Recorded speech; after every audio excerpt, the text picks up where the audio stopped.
invite you all to stand for the prayer and the pledge. Father in heaven, bless us as we gather today for this meeting. Guide our minds and hearts so that we will work for the good of our community.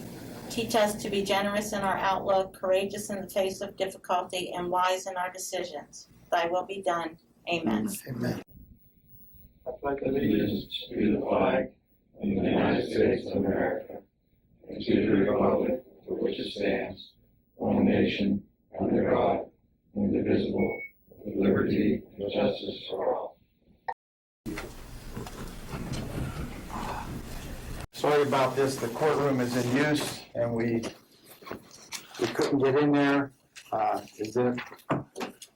We'll do our presentations, and if you'd like to leave, that's okay with us. And if anybody doesn't feel comfortable, you want to wait outside and come in, we'll do that. All right, I'd like to call this meeting of the Hancock County Commission, Thursday, September 10th, 2020, 1 p.m. to order. Roll call. Mr. President, all commissioners are present at that meeting. First order of business is the approval of minutes from August 27th. Move to approve. Any questions? Deletions? Additions? All those in favor? Aye. Motion carries 3-0. All right, our first presentation is from the Chester VFW, West Virginia VFW Post 6450. They're represented by Tom Torrance. And I'll let you do what you're going to do here. You come up to the mic.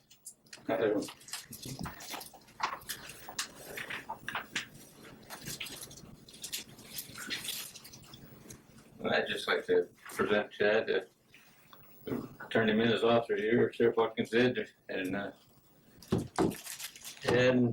Sheriff Fletcher. and with Sheriff Fletcher, yes. And he was nominated as Officer of the Year of the state of West Virginia. And he won that award. Yes, and we got a presentation and a nice plaque.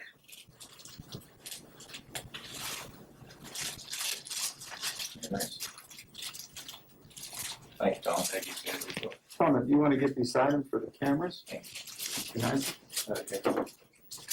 Mary, you need a picture? Here, actually, my phone is dead. You got it. Somebody I'll took take a one. picture. Good.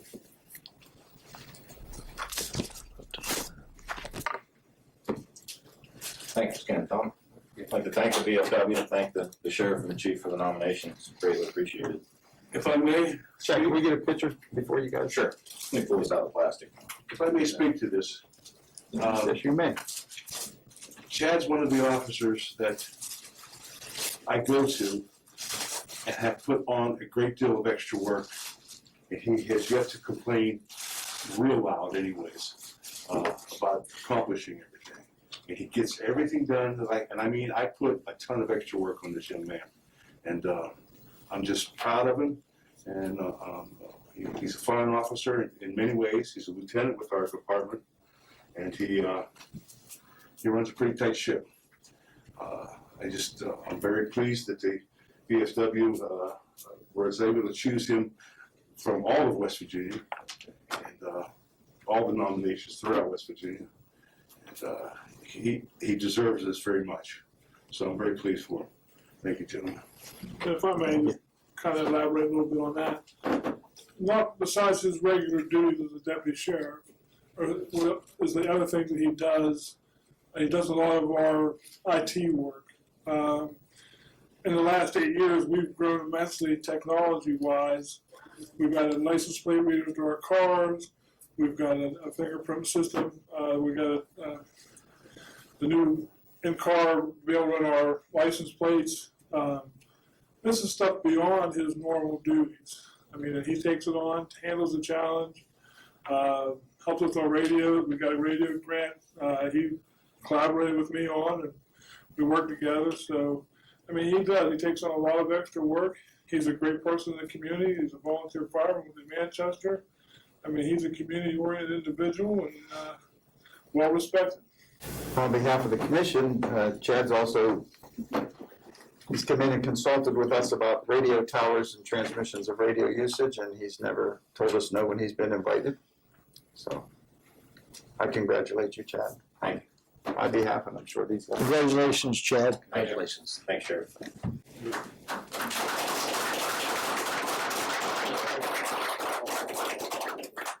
Our next presentation is from Mary Ball from the Brooke Hancock Family Resource Network, and this is concerning the teen court program. So we've had a teen court program active in Brooke County for the past 4 years, and we're entering into our 5th year with it. Teen court is a youth intervention program where youth help their peers. So say you have a child who gets in trouble in school for vaping or fighting. Instead of them receiving a citation and putting that financial problem onto their families, they would have the option to come to the teen court program and in front of a jury of their peers, so these are all teenagers, they will have their case heard and determine what kind of consequences they need to perform to make amends for this without having to pay those fines. They're assigned attorneys. Their attorneys are also their peers. The prosecutor is their peers, their bailiff, everybody. Just to give you guys some background about the program. I've been working with Paul and some of the other commissioners, and I had met earlier this year, and they were supposed to come see one before COVID happened. Well, we received the ability to apply for a stipend of $5,000 to start a new teen court program in a county. And I spoke with Paul, and we went ahead and did this, and we received it for Hancock County to kind of bolster it. What we're here today asking, and you should all have a copy of, is in order to implement off of state code or Senate Bill number 114 under Article 5 Juvenile Proceedings, and it's 9-5-13D, and it talks about the teen court program. And we're asking you guys to implement the $5 onto the citations written in Hancock County to help fund the program. You should have everything in front of you to reference. Do you guys have any questions? We do have that on the agenda, so that is going to be taken care of later on the order. So we'll look that over. I appreciate everything you've done for us on that. Thank you. Okay, thanks. Thank you. And Mary did present to us back in February, Yes. and we had a court date set up that we were going to be allowed to get into the courtroom. And thank you for doing all that. And sorry about the COVID. I really wish you guys would have been able to come and see it, and we are moving forward in Brooke County, but instead of doing the evening ones to start, we will be starting in the school with Mr. Chad Hott, who teaches business law. He'll be holding court in the classroom for us. So I don't know if I'll be able to get you into that, but as soon as we can get one up and running here or in Brooke County again in the evenings, I will be more than happy to bring you in. Thank you. Thank you, Mary. And Mary, you're welcome to stay or whatever you like to do. I'll leave. I can hopefully get a copy of the signature one. You need that now? Oh, you'll get it. Yeah, we'll get it. Okay.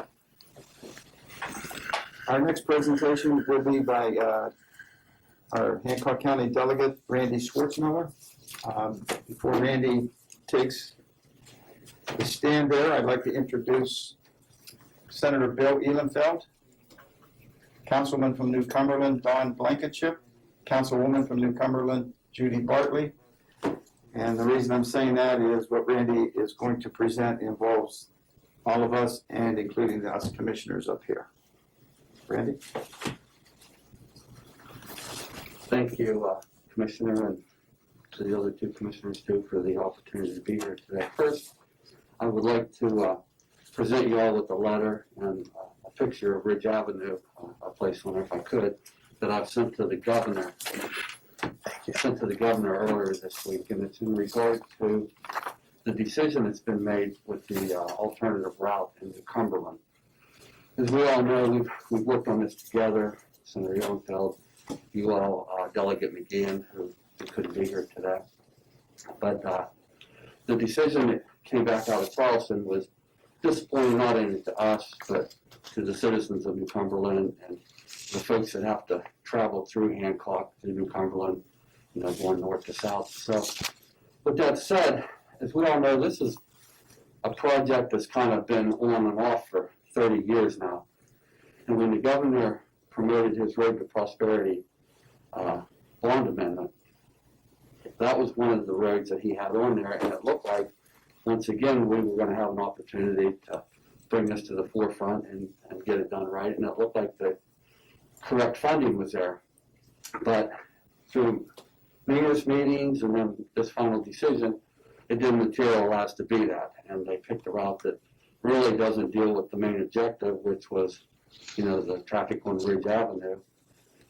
Goes even further with this route, that it would widen Station Hill but take away the sidewalk that goes down through there and put that burden not only to find another location, but to pay for it onto the backs of the city of New Cumberland, which are certainly not in a position to absorb that.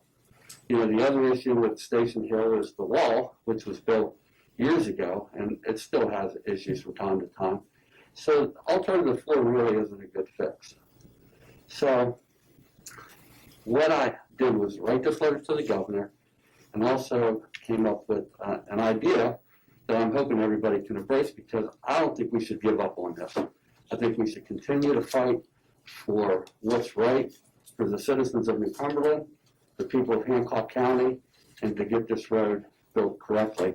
So what I am proposing to you all and to the city of New Cumberland and the citizens of New Cumberland and anybody else that wants to be involved, that we start a campaign for Do It Right, Build 5A.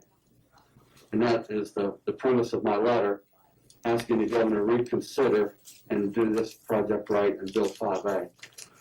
We all know that the cost is going to be more. But if you take that cost and you divide that out over 20 years, we're talking roughly $500,000 a year. Great. Can you hold on for a second? Yeah. Doug McGeehan wanted to chime in on the phone, and I neglected that.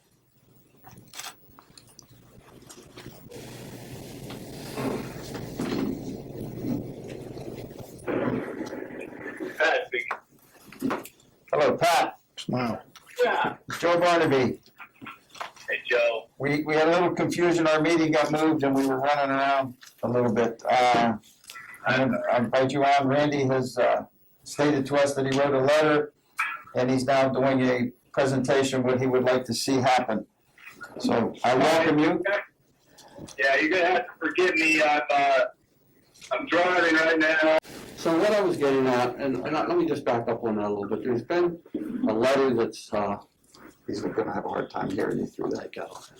There's been a letter that's been generated back from Charleston to a gentleman who had written asking questions about it, and it was from their environmental department, and they were citing some of the issues with the environmental issues in downtown New Cumberland as one of the reasons that they chose the route that they did choose. And there will be additional costs to the downtown project. But if you divide that over a 20-year period, that would be roughly $500,000 a year. And when you look at the economic impact that building this road properly through New Cumberland and opening up the north and different opportunities New Cumberland would have, that is a small amount of money a year to build this road right.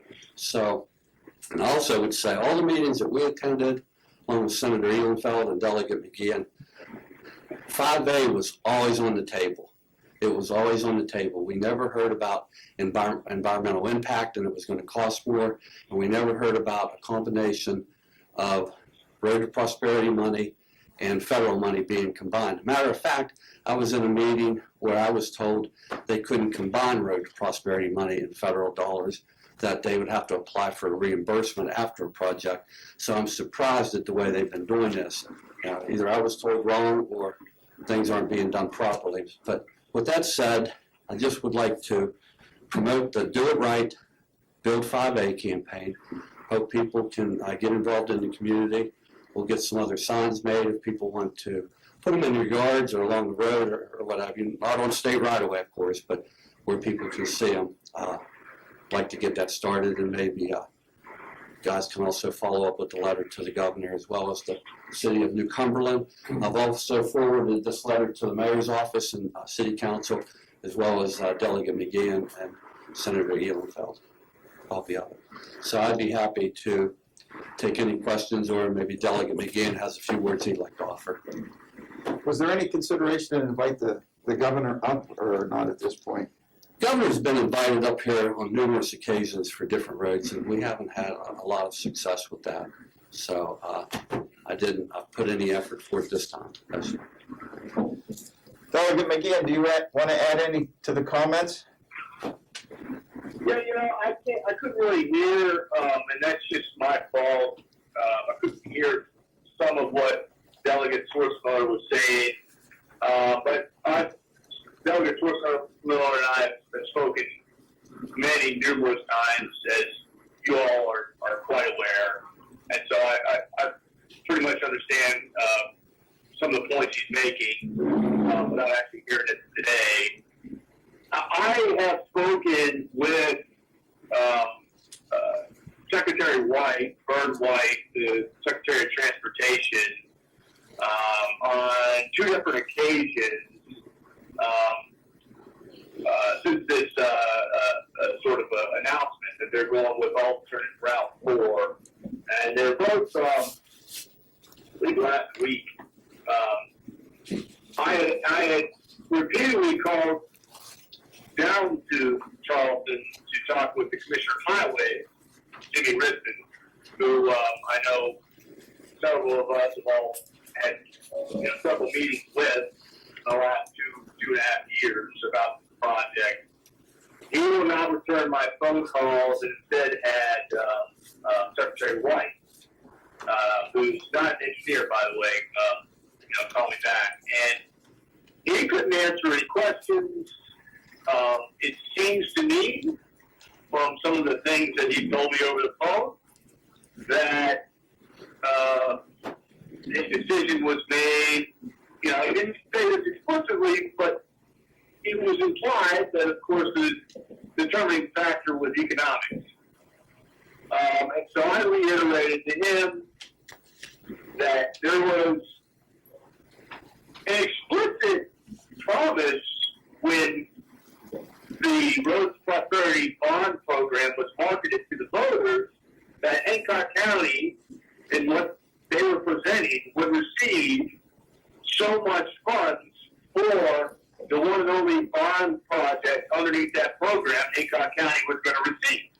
And that was, of course, the New Cumberland project. And I believe that figure was somewhere in the neighborhood of $20 million. I'm talking off the top of my head because I'm behind the wheel driving here. But it was definitely north of the figure that it would take to construct alternate Route 5A, which was obviously the preferred route from the citizens and for me too.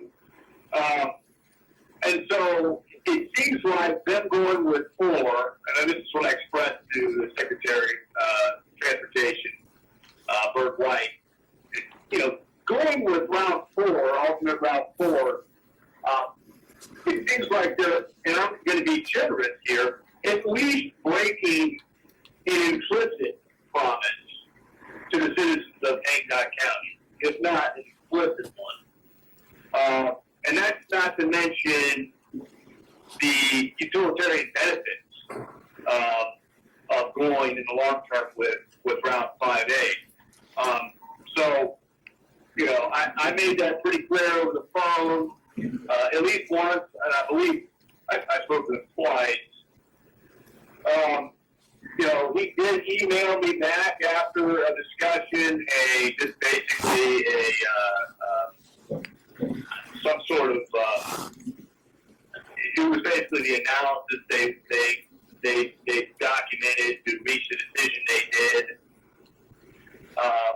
But again, it seems like economics drove the entire decision-making process. And from what I recall, when any of you gentlemen have checked, and I think this was mentioned, economics was never mentioned to be the driving factor for the ultimate decision they were going to make. And it was always left, I was always left with the impression that there was no real objection to alternate Route 5A. In every meeting that we had, and I had with the Commissioner of Highways, and other officials from the Division of Highways, it was always explicitly mentioned that, feedback from the public was extremely crucial, and all these other factors would be going into the decision, and there was always this implied notion that we hear you guys loud and clear.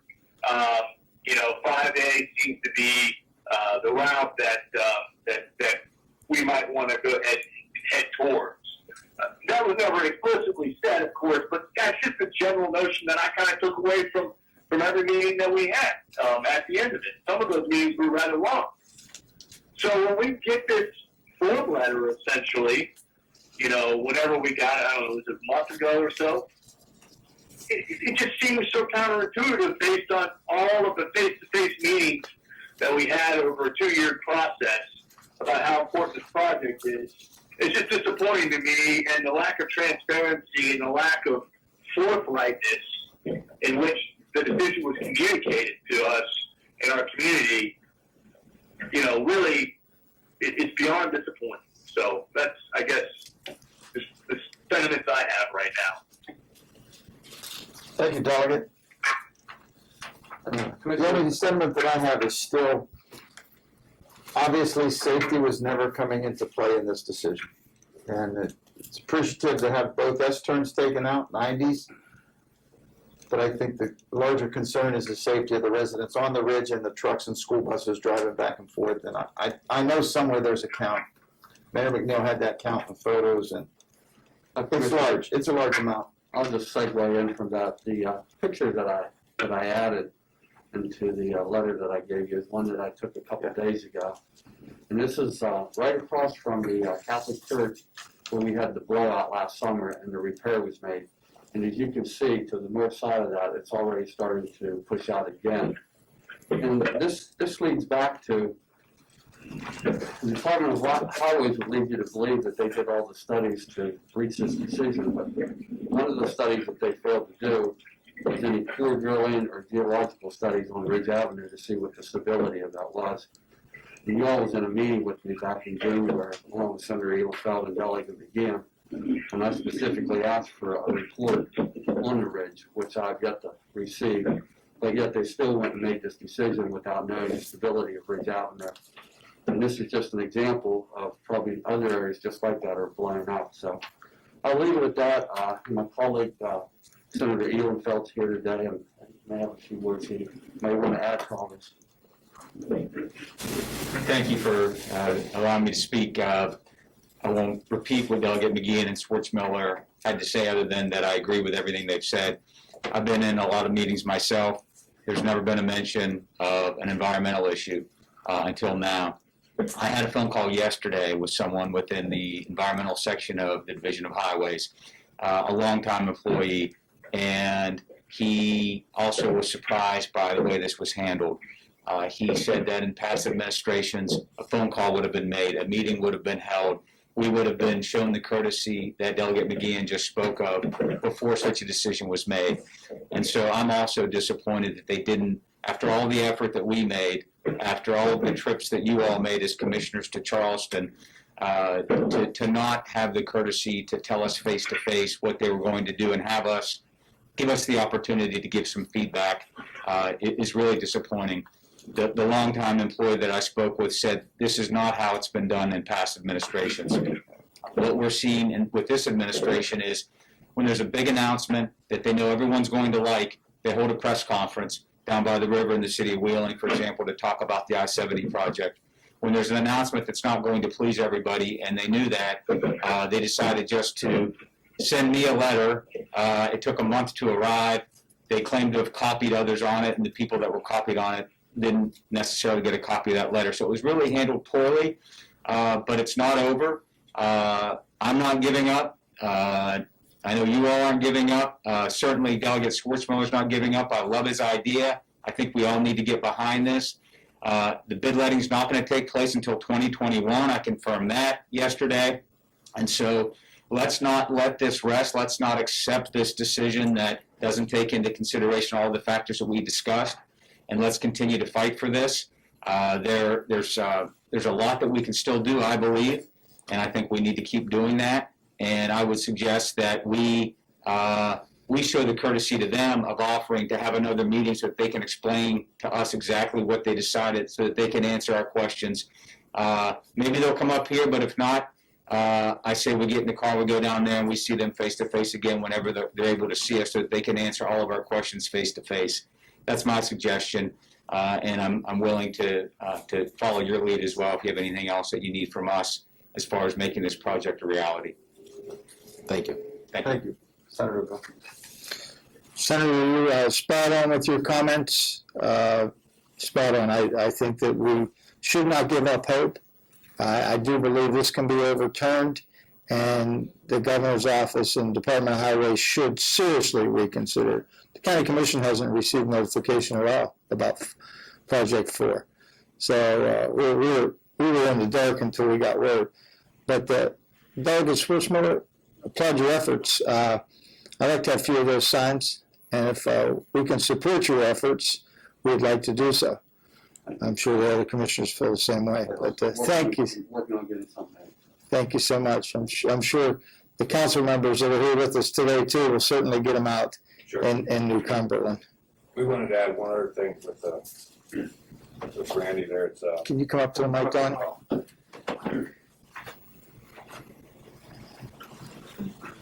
every point that Delegate Schwartzmiller had is spot on. But what we didn't bring up yet is this road's going right over top of our back station. We got a $3 million project. We've been working here in Hancock County, in New Cumberland. And we're just getting ready to get approved to get a new water station. Now, they're gonna go right over our back station. And we don't know what they're gonna do. So we do the project, stop on it. And we've been working all this time on that. I don't know if they're even taking to consider that back station. And then the road's also gonna go right through the only one and only city park we really do have here. Or right beside it, one or the other. Yeah. But I just wanted to bring up that back station. That's critical. Great point. And that's gonna be quite expensive for them to replace that, and we can't afford to do it. There's no way we have the money to put a back station somewhere else. And according to that Route 4, it's gotta go right over top of it. That ends playground. Exactly, yeah, the city park is. I just wanted to add those two things. Thank you for having us here. Thank you, Mr. Thanks.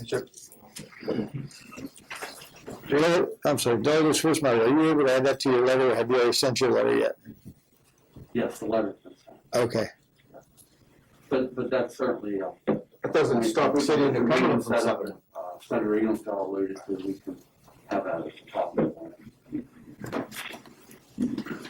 Paul, anybody else? I just want to thank the New Cumberland City Council for inviting us over and hospitality, talking to us about the VAC station, the plans that they have had, and the money they're looking for grants and things like that.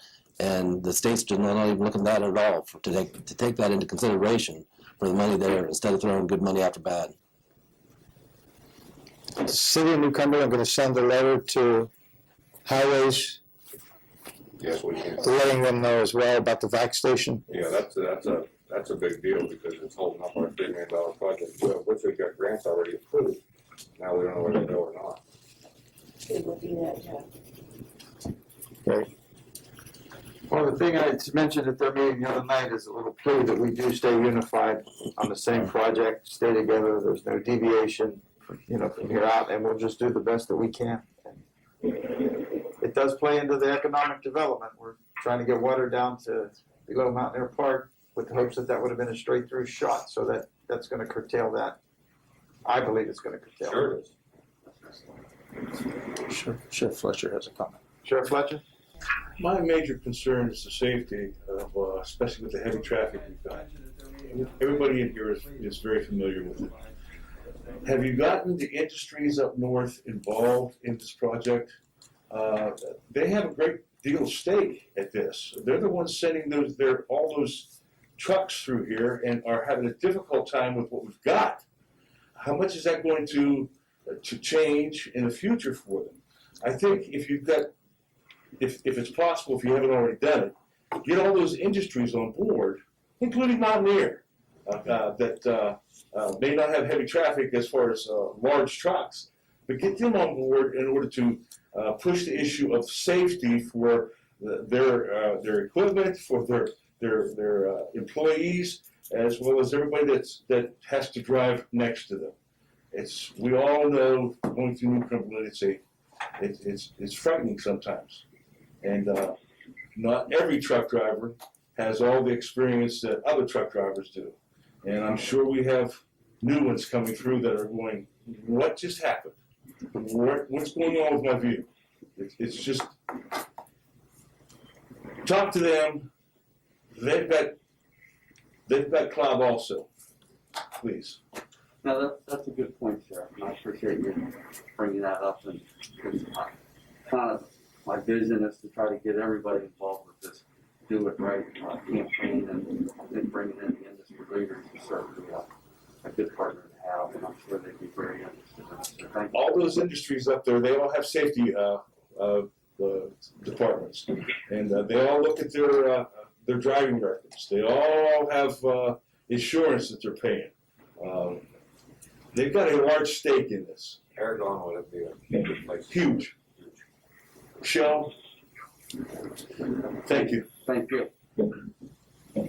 Well, on behalf of the commission, I thank you guys for coming. So you have filled your little trip up. Appreciate it. It means a lot. I think it means a lot to the community. And Delegate McGeehan, thank you very much for chiming in with us. I'm sorry I cut you out in the beginning, but you're welcome here anytime. No problem. I apologize I couldn't be there in person. Just got a job to do. Okay. Thank you. So thank you. Okay. Bye. Anybody else? Okay. You guys are more than welcome to stay. We don't have much more to go through, and I know someone here wants to talk to you guys.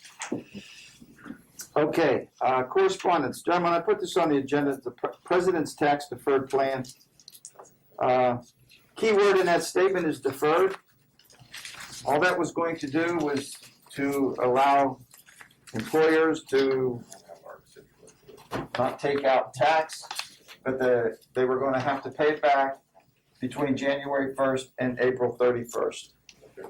That would force us to make payments and change payroll for 2 different periods, one from September to December, and then go back into January and April. And if at the time that one of those employees were to leave, we would be responsible for the money that was taken out.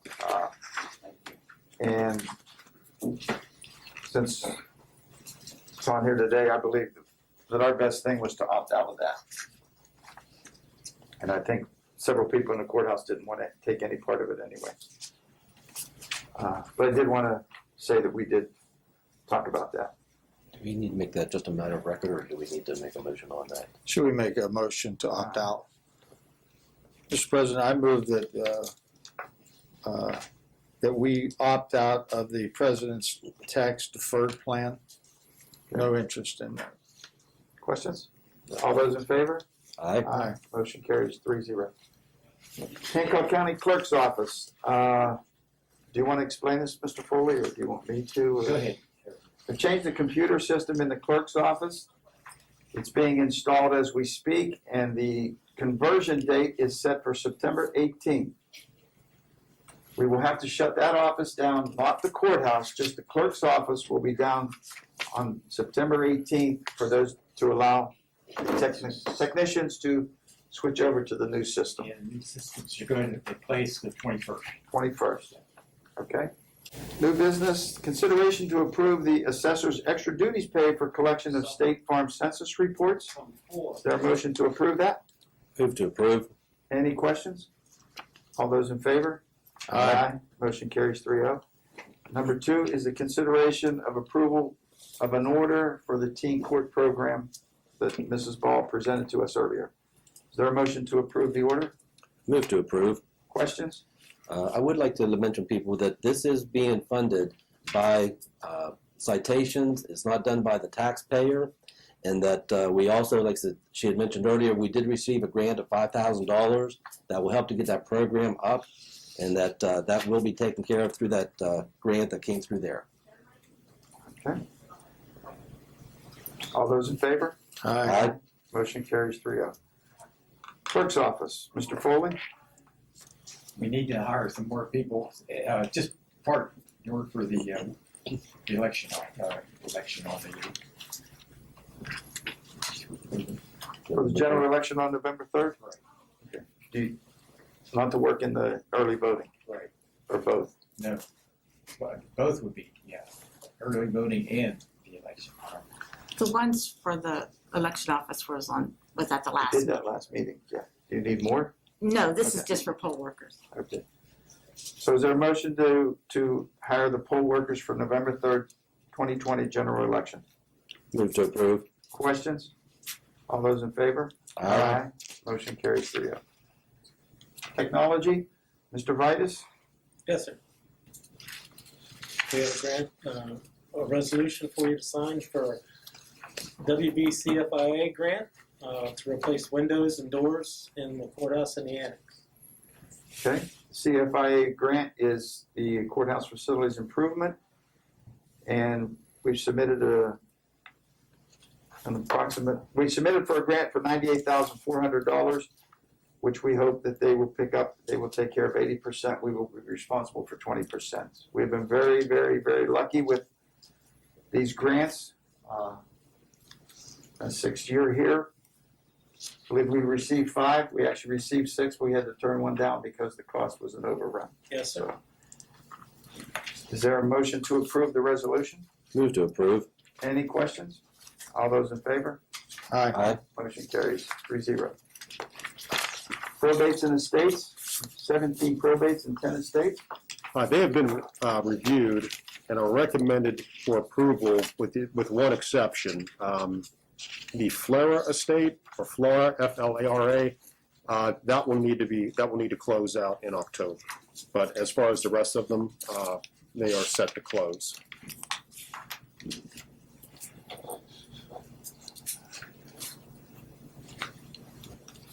What's that name? F-L-A-R-A. There's 2 lists. This is on the list for the estates ready to close, not the new probate. It should be the last sheet in the packet.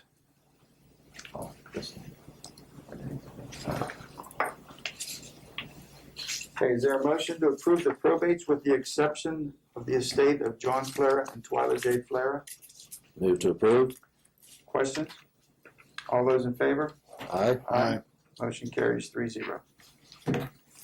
Any exoneration orders? 22. Is there a motion to approve the exoneration orders? Move to approve. Questions?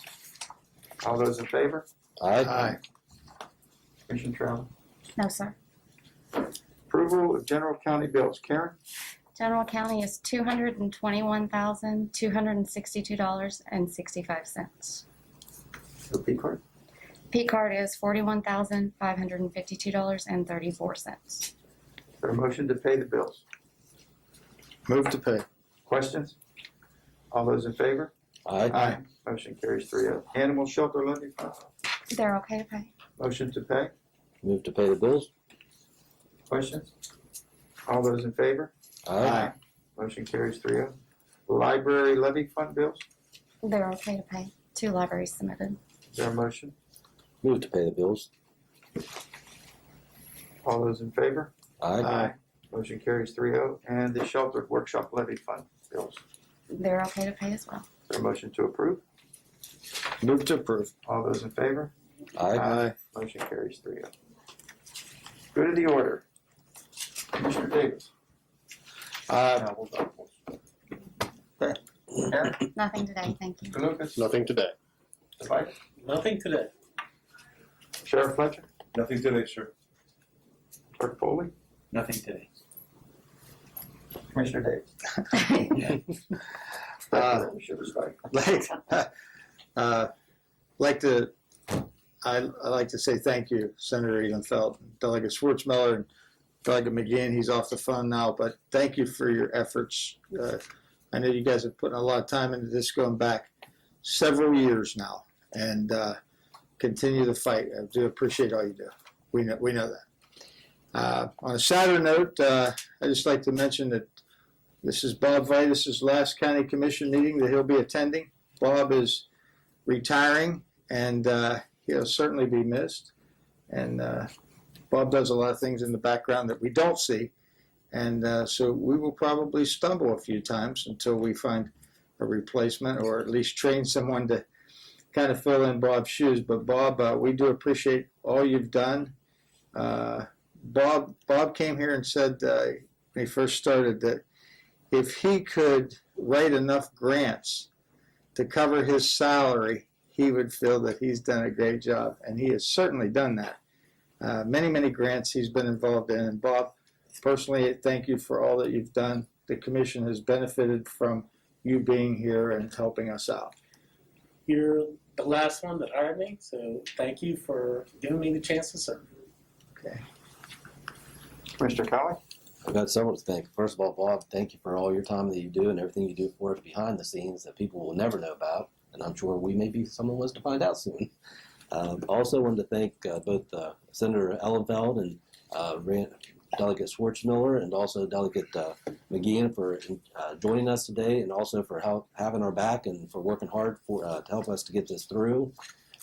Also wanted to give a shout out to Rob Alexander on his retirement. That was Chief of Police that after 26 years has stepped down and retired, so I want to give congratulations to him, and also a shout out and again congratulations to Chad Lamb for his award. Yeah, same. An extra thank you to Chad Lamb for being the Officer of West Virginia, Officer of the Year in the state of West Virginia. Thank you to Delegate Schwartzmiller, Delegate McGeehan, and Senator Ehlenfeld. It feels good knowing that there's strength behind us, that you've helped us tremendously, taken the lead on this basically, and I always said if we get into Charleston, we're probably better off, and now that we're there, we just need to keep the pressure on and appreciate what you guys have done for us in the past year to help move this project along. So I would say it's closer today than it ever has been. Is that correct? I haven't been here for the 30 years, but. Well, that's certainly at the forefront right now. Yeah. So, and we'll work toward it. And Bob, known you a long time, Bob. Appreciate everything that you've done. It's like Paul said, sometimes we sit in here and we think we know Bob does more than what we know he does. And I do want you to know that we do realize that. I wish you luck in your retirement. And I know, like you've told us, you're only a phone call away if needed, and you're willing to help out in situations. I truly believe that you're willing to do that, and it's much appreciated. I'm right down the road. Right. And I do want you to enjoy your retirement. I'm gonna try. Anybody else? Mary, thank you for Thank coming. you Sorry for it took so long to get it moving, but we didn't create COVID. We just live with it. I appreciate you guys letting me talk and approving it, so thank you very much. Gentlemen, meetings. Our next regularly scheduled meeting is September 24th of 2020. I make a motion that we hold that meeting at 1 p.m. Any questions? No questions. All those in favor? Aye. Aye. Next meeting will be September 4th, 2020 at 1 p.m.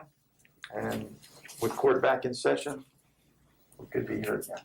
So, is there a motion to adjourn? Move to adjourn. All those in favor?